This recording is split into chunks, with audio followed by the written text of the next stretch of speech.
सर्वांना नमस्कार. जय श्री कृष्ण. आपण सर्वप्रथम प्रार्थना म्हणूयात. वसुदेवसुतं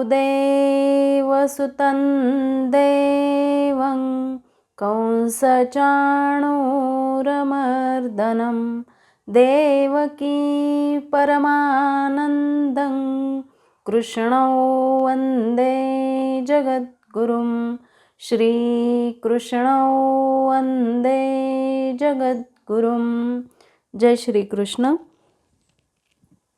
आपण पाहत आहोत अध्याय 3 म्हणजेच कर्मयोग आणि आज आपण पाहणार आहोत श्लोक क्रमांक 32. श्लोक पाहूया. ये त्वे तदभ्यसूयन्तो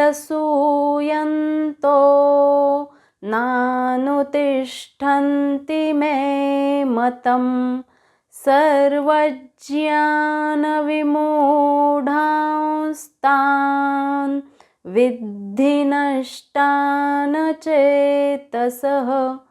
विद्धि नष्टान् चेतसः. श्लोकाचा अर्थ पाहूयात.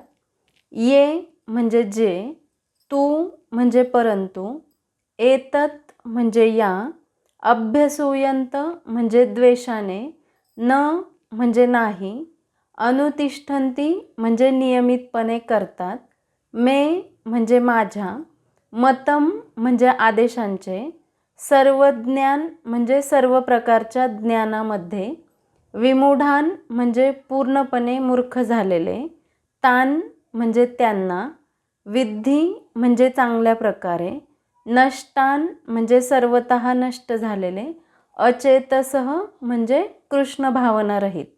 आणि या श्लोकाचा संपूर्ण अर्थ असा आहे, परंतु जे द्वेष भावनेने या आदेशांची उपेक्षा करतात आणि त्यांचे पालन करीत नाहीत, त्यांना ज्ञानशून्य, मूढ आणि सिद्धी प्राप्त करण्याच्या प्रयत्नात ते भ्रष्ट झालेले आहेत असे समजावे. आता आपण हा श्लोक थोडा समजून घेऊयात. आधीच्या 31व्या श्लोकात भगवंतांनी सांगितले की श्रद्धायुक्त अंतःकरणाने जे भगवंतांच्या मताचे नेहमी अनुसरण करतात ते सर्व कर्मांपासून मुक्त होतात. या श्लोकात भगवंत म्हणतात की जे मानव माझ्यावर दोषारोप करून माझ्या मतानुसार वागत नाहीत, त्या मूर्खांना तू सर्व ज्ञानांना मुकलेले आणि नष्ट झालेले समज. ज्याप्रमाणे उच्च शासकीय अधिकाऱ्यांच्या आज्ञेचा भंग केल्यास शिक्षा होते, त्याचप्रमाणे पुरुषोत्तम श्री भगवान यांची अवज्ञा केल्यास निश्चितच शिक्षा होते. अवज्ञा करणारा व्यक्ती कितीही महान असला तरी तो हृदयशून्य असल्यामुळे त्याला स्वतःच्या आत्म्याविषयी तसेच परब्रह्म, परमात्मा आणि भगवान यांच्याविषयी सुद्धा अज्ञानच असते. जे लोक अश्रद्ध आहेत त्यांची दृष्टी फक्त दोषच शोधत असते. ते लोक प्रकृतीच्या अधीन होतात व केवळ इंद्रियांचे लाड करत जगत राहतात. त्यामुळे असे लोक भगवंतांच्या मताला साधारण समजतात व त्याच्याकडे दुर्लक्ष करतात.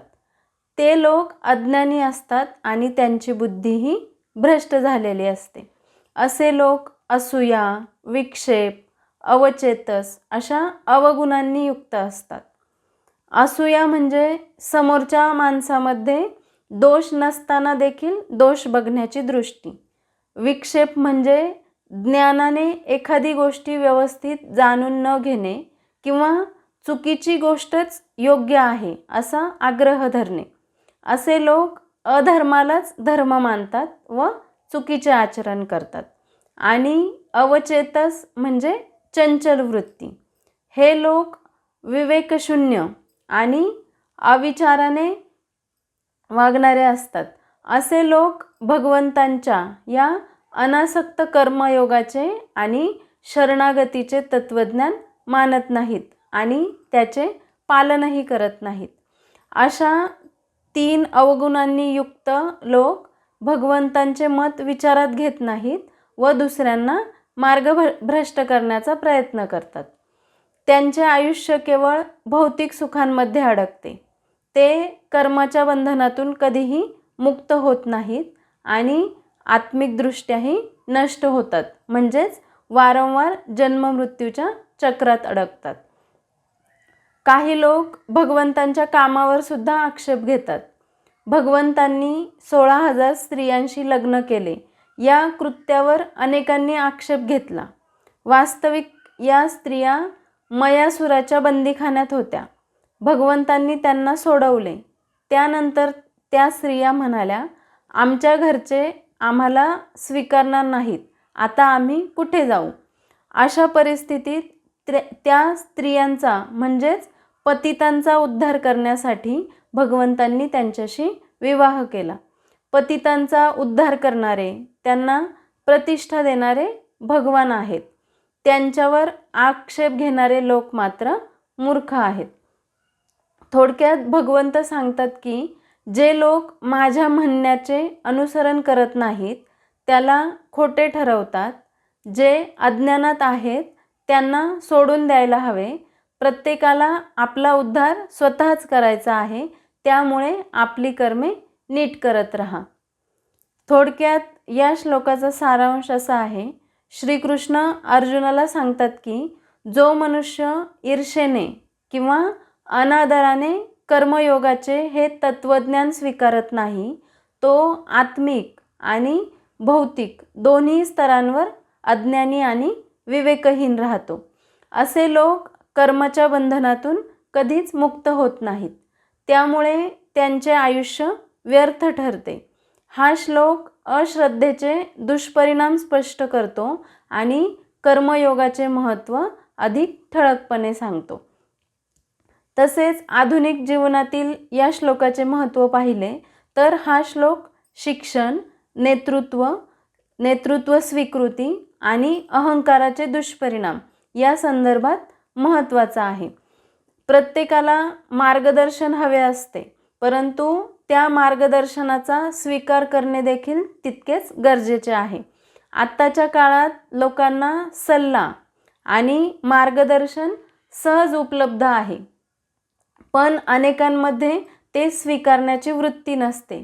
मला सर्व काही माहीत आहे या अहंकारामुळे ते लोक अनुभवी व्यक्तींचे किंवा तत्त्वज्ञानाचे बोलणे स्वीकारत नाहीत आणि मग यामुळे त्यांचेच नुकसान होते.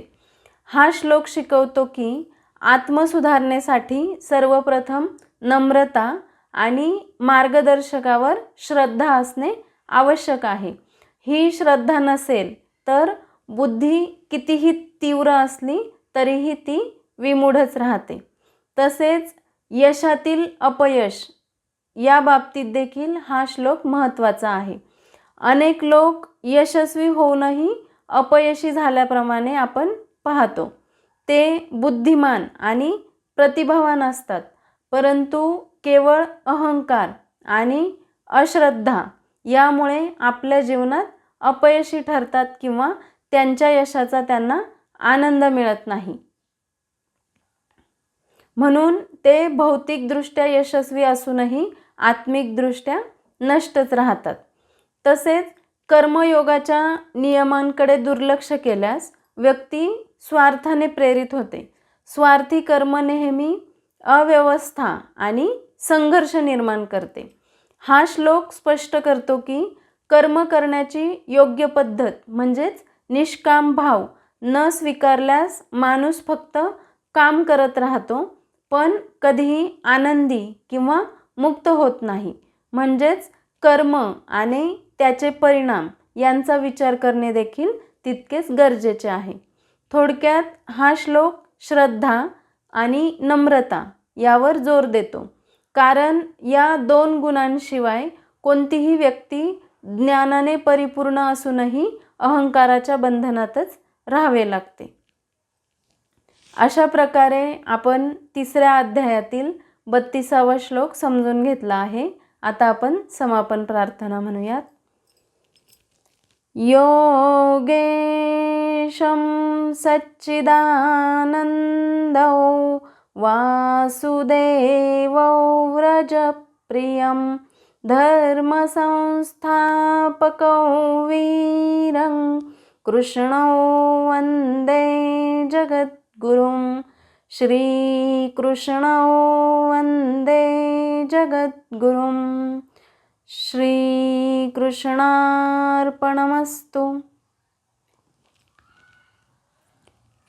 जय श्रीकृष्ण। व्हिडिओ आवडला असेल तर लाईक करा, शेअर करा आणि अध्यात्म वाटिका या चॅनलला सबस्क्राईब करा। धन्यवाद।